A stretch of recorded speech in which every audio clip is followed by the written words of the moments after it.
Hello friend, এএমসিসিতে সকলকে স্বাগত।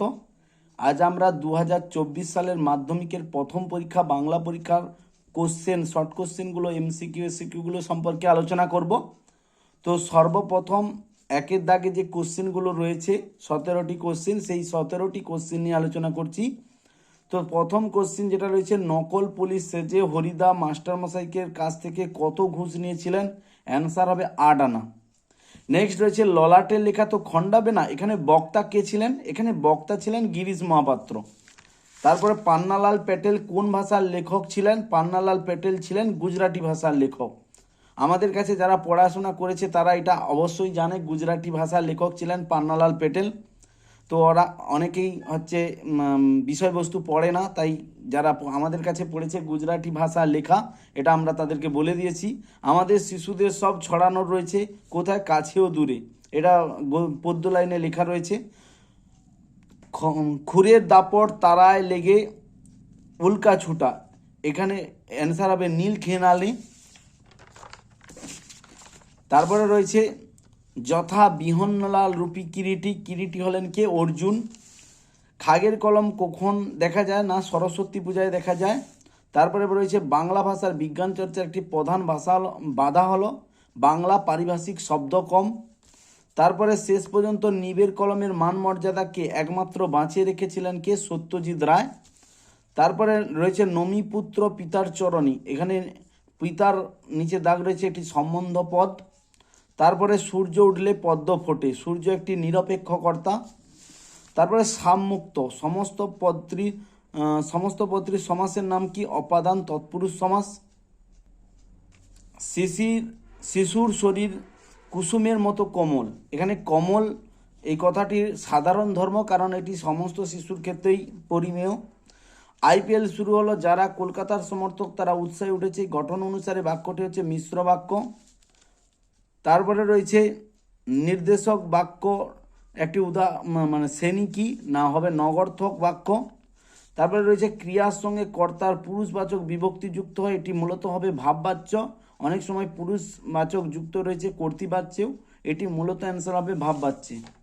তারপরে রয়েছে কাল থেকে সে আনন্দ করছে, আনন্দ একটি কাজ করা বোঝায়, তাই এটি কর্মবাচ্য, কর্মবাচ্য থেকে ভাববাচ্য।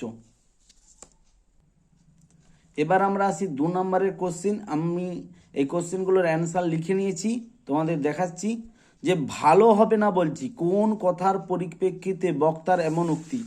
বক্তা কোন পরিপ্রেক্ষিতে উঠতে? তপনের লেখা গল্পে একটু চোখ বুলিয়ে ছোট মাসি বাহবা দিয়ে জানাতে চায় যে সে কোথা থেকেও নকল করেছে কিনা।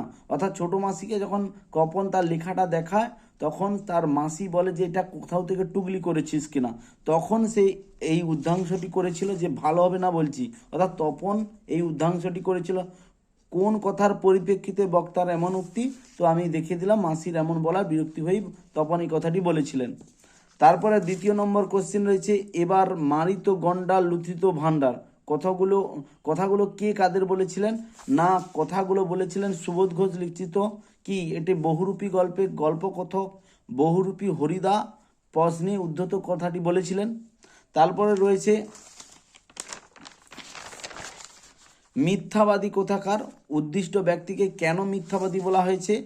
না, গিরিশ গাঁজা খান না শুনে জগদীশবাবু চটে উঠে তাকে দয়ার সাগর বলে ব্যঙ্গ করেন এবং মিথ্যাবাদী হিসাবে চিহ্নিত করেন। যে যখন গাঁজা তুমি তাকে দেখলেই তো বোঝা গেছিল যে তিনি গাঁজা খান, তিনি বলছিলেন না আমি খাই না, আমি সাজিয়ে দিই। তো এই জন্য জগদীশবাবু তাকে মিথ্যাবাদী বলে অভিহিত করেছিল। তারপরে ছিল 4 নম্বর, আরও বেশি অপরিচিত মনে হইল, এটা তোমরা সবাই বুঝতে পারছো, নদীর বিদ্রোহ থেকে নিয়েছে। অপরিচিতটা কি? 5 দিন টানা বৃষ্টি হয়, 4 বছরের পরিচিত নদীটির পঙ্কিল জলরাশিকে নদের চাঁদ এই প্রথম ফুলে পেঁপে ও দূর গতিতে বয়ে যেতে দেখে তার অপরিচিত বলে মনে হয়েছিল। নেক্সট, তারপরে 5 নম্বর দাগের কোশ্চেনটা ছিল, পৃথিবী হয়তো এসো এসো আমরা কুস্তি লড়ি, কে কার সঙ্গে কুস্তি লড়তে চেয়েছিল? এটা সবাই জানো, একদম সহজ কোশ্চেন। ছেলের দল থেকে কালিয়া নামের একটি ছেলে এসে অমৃতের গলা জড়িয়ে ধরে উপরোক্ত উক্তিটি করেছিলেন। এবার আমরা পদ্য থেকে কোশ্চেন করব। পদ্য থেকে 5টি কোশ্চেন রয়েছে। বলছে প্রথম কোশ্চেন, সিন্ধুর তীরে দেখি দিব্যস্থান। দিব্যস্থান কেমন ছিল? না, দিব্য শব্দের অর্থ হচ্ছে উৎকৃষ্ট, মনোহর। সমুদ্রকন্যা পদ্মার আবাসটি স্বর্গভূমির মতো মনোহর এবং উৎকৃষ্ট, তাই সিন্ধুর তীরে এই দ্বীপটির দিব্যস্থান বলা হয়েছে। দ্বিতীয় কোশ্চিন, পদ্য থেকে ঘাস জন্মালো রাস্তায় ঘাস জন্মালো রাস্তায়, কখন রাস্তায় ঘাস জন্মালো? আমরা জানি যে কি অসুখী একজন কবিতা থেকে নেওয়া হয়েছে। কবিতা কতকের চলাচলের চিহ্ন মুছে যাওয়ার পরে, অর্থাৎ তিনি যখন তার স্ত্রীকে ছেড়ে দিয়ে চলে আসছেন যুদ্ধক্ষেত্রে, সেই সময়টার পর অনেক দিন কেটে যাওয়ার পর সেখানে কি জন্মেছিল? ঘাস জন্মেছিল। তাই অ্যান্সারটা হবে অসুখী একজন কবিতায় কতকের চলাচলের চিহ্ন মুছে যাওয়ার পরে রাস্তায় ঘাস জন্মালো। রাস্তায় ঘাস, এখানে প্রিয়সীকে ছেড়ে কবি চিরতরে চলে যাওয়ার প্রসঙ্গ বোঝাতেই এটি ব্যবহৃত হয়েছে, প্রসঙ্গ ব্যবহৃত হয়েছে। তারপরে কি 3 নম্বর রয়েছে, কৃপণ আলোর অন্তপুরে। আলোর কৃপণতার কারণ কি? আমরা এটা জানি যে আফ্রিকা থেকে নেওয়া হয়েছে উদ্যাংশটি। কি বলছে?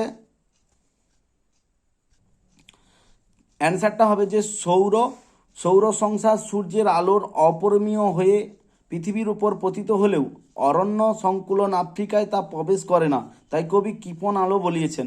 অর্থাৎ আমরা যদি মোদ্দা কথায় বুঝতে চাই তাহলে হচ্ছে আফ্রিকা এতটাই ঘন জঙ্গলপূর্ণ ছিল যে সেখানে সূর্যের আলো পৌঁছায় না, তাই এই কৃপণ আলোর অন্তপুরে লাইনটি তুলে ধরা আছে। আলোর কৃপণতার কারণ হচ্ছে এটাই যে এতটাই ঘন বন ছিল যে সেখানে আলো পৌঁছাতে পারে না। তারপরে হচ্ছে নাদিলা কবরদুল হেরি বীরবরে। কবরদুল শব্দটির অর্থ হচ্ছে রাক্ষস দল বা রাক্ষসগণ। পৃথিবী হয়তো গেছে মরে। পৃথিবী সম্পর্কে এমন বলার কারণ কি? আমরা জানি পৃথিবী এমন যেভাবে আছে তাকে সুষ্ঠুভাবে বেঁচে থাকা বলা যায় না। দাঙ্গা, যুদ্ধ, শোষণ, বঞ্চনা, অত্যাচারে সাধারণ মানুষের জীবন বিপন্ন, তাই পৃথিবী তথা পৃথিবীর মানুষের মনুষ্যত্ব যেন মরে গিয়েছে। অর্থাৎ আমরা যখন পড়াইছিলাম আরও বেঁধে থাকি, তো সেখানে বলা হয়েছিল 2003 সালের গুজরাট দাঙ্গার কথা। সেই দাঙ্গাতে লেখক বলতে চেয়েছেন যে এই সাম্প্রদায়িক দাঙ্গা, হিন্দু মুসলমানের দাঙ্গা যেভাবে বিভেদ করে চলেছিল, তাতে যেন পৃথিবী ধ্বংসের মুখে চলে গিয়েছিল।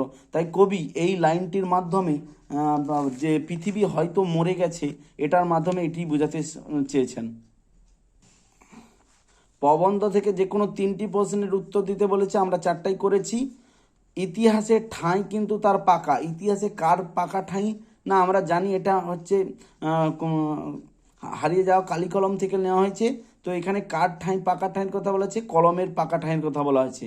তারপরে বলেছে অবিখ্যাত লেখকের বৈজ্ঞানিক রচনা প্রকাশের আগে কি সতর্কতা নেওয়া উচিত? না, নেওয়া উচিত কি? বৈজ্ঞানিক রচনা প্রকাশের আগে অভিজ্ঞ লোকেদের দিয়ে তা যাচাই করে নেওয়া প্রয়োজন, না হলে কিন্তু সেই লেখা অনেক সময় ভুল হয়ে যায়। তারপরে 3 নম্বরের কোশ্চেন রয়েছে, তার ফলে তাদের চেষ্টা অধিকতর সফল হয়েছে। তার ফলে বলতে কি বোঝানো হয়েছে? অর্থাৎ 1936 খ্রিস্টাব্দে কলকাতা বিশ্ববিদ্যালয়ের পরিভাষা সমিতি যে নিযুক্ত করা হয়েছিল, তার ফলে কি হয়েছে? ওই সময় কি হয়েছে না, বৈজ্ঞানিক যেসব লেখালেখি সেগুলো ভালোভাবে প্রকাশিত হতে পেরেছিল। তারপরে রয়েছে কি 4 নম্বর কোশ্চিন, এই সময় বিদেশে উন্নত ধরনের নিব বের হয়েছিল কিভাবে? এই সময় বিদেশে উন্নত ধরনের নিব বের হয়েছিল কিভাবে বলতে, এই বিদেশে গরুর শিং অথবা কচ্ছপের খোল কেটে খুব টেকসই উন্নত ধরনের নিব তৈরি করা হতো। মানে আগে কলমের নিব তৈরি করা হতো এই বিদেশে কি ধরনের? কচ্ছপের খোল, গরুর শিং দিয়ে। ঠিক আছে। তারপরে আমরা গামারে এসে গেছি। 8টি গামার রয়েছে। বলছে যে বাংলায় কি দেখে কারক নির্ণয় করা যায়? আমরা যদি কারক কাকে বলে জানি তাহলে বুঝতে পারবো। সেখানে লেখা ছিল যে সমাপিকা ক্রিয়াপদের সঙ্গে বাক্যের বিশেষ্য বা সর্বনাম পদের অর্থ দেখে কারক নির্ণয়। সর্বনাম পদ ও বিশেষ্য পদের সমাপিকা ক্রিয়াপদের সঙ্গে বাক্যের বিশেষ্য ও সর্বনাম পদের অর্থকেই হচ্ছে কারক, অর্থ প্রকাশকে দেখেই আমরা কারক নির্ণয় করি। তাহলে কারক কাকে বলে সেটা দেখলেই আমরা বুঝতে পারবো যে যেখানে বিশেষ্য ও সর্বনাম পদটাকে লক্ষ্য করতে হয়। তারপরে মুখ্য কর্মের একটি উদাহরণ দাও। মুখ্য কর্মের উদাহরণ হচ্ছে তুমি ব্যাকরণ পড়বে, এখানে ব্যাকরণ হচ্ছে মুখ্য কর্ম। তারপরে বলছে কি ঋষি বালক পদ্রী ব্যাস বাক্য সমাস নাম লেখো। এখানে লেখা আছে যিনি ঋষি তিনি বালক, এটি হচ্ছে কি ব্যাস বাক্য এটি কর্মধারা সমাস। তারপরে রয়েছে যে 4 নম্বরে রয়েছে যে অন্ধ করে যে অর্থাৎ অন্ধকারী যাকে বলা হয়, এটি উপপদ তৎপুরুষ সমাস। তারপরে রয়েছে যে সংগ্রহ করেছিল দুর্গমের রহস্য, একটি জটিল বাক্যের রূপান্তর করতে বলছিল, যা সংগ্রহ করা হয়েছিল তা দুর্গমের রহস্য। তারপরে রয়েছে আমি ছিলাম কালি কলমের ভক্ত, এখানে প্রশ্নসূচক বাক্যে পরিণত করতে বলছে। আমি কি কালি কলমের ভক্ত ছিলাম না, জিজ্ঞাসা চিহ্ন দিতেই হবে মাস্ট, তবেই প্রশ্নসূচক বাক্য। তারপরে রয়েছে যে যুগান্তরের কবি, ভাববাচ্যে পরিণত করো, কি হবে না যুগান্তরের কবি তোমার আশা হোক। তারপর বলা হয়েছে কর্মবাচ্যের একটি উদাহরণ দাও, জানালার কাঁচ ভাঙলো, এটি একটি কর্মবাচ্যের উদাহরণ। তারপরে রয়েছে যোগ্যতাহীন বাক্যের একটি উদাহরণ। যোগ্যতাহীন বাক্য আমরা সবাই জানি, গরু আকাশে উড়ে, পা দিয়ে খাওয়া হয়, মানে আমরা যোগ্যতাহীন বাক্য বলতে এটাই বুঝি যখন কোনো পদের সঙ্গে কোনো অর্থের মিল থাকে না। অর্থাৎ আমরা সবাই জানি হাত দিয়ে খাই কিন্তু পা দিয়ে খাওয়া হয়, গরু আকাশে উড়ে, এই সব জাতীয়কে বলা হয় যোগ্যতাহীন বাক্য। তারপরে শেষ কোশ্চেন, যেটা শর্ট কোশ্চেনের মধ্যে রয়েছে, কোন সমাসে দুটি বিজাতীয় সমস্যমান পদের মধ্যে অভেদ কল্পনা করা হয়? দুটি বিজাতীয় সমস্যমান পদের অভেদ কল্পনা করা হয় না বহুব্রীহি সমাসে এই দুটি সমস্যমান পদের অভেদ কল্পনা করা হয়। থ্যাংক ইউ, ধন্যবাদ। যাদের কোশ্চেনগুলো তোমরা করে এসেছো ঠিকঠাক আছে, দেখে নিয়েছো, আশা করি ভালো লাগবে। তোমরা কত কে পাবে আমাদেরকে কমেন্ট করে জানাবে। থ্যাংক ইউ, ধন্যবাদ এএমসিসিতে থাকার জন্য সবাইকে।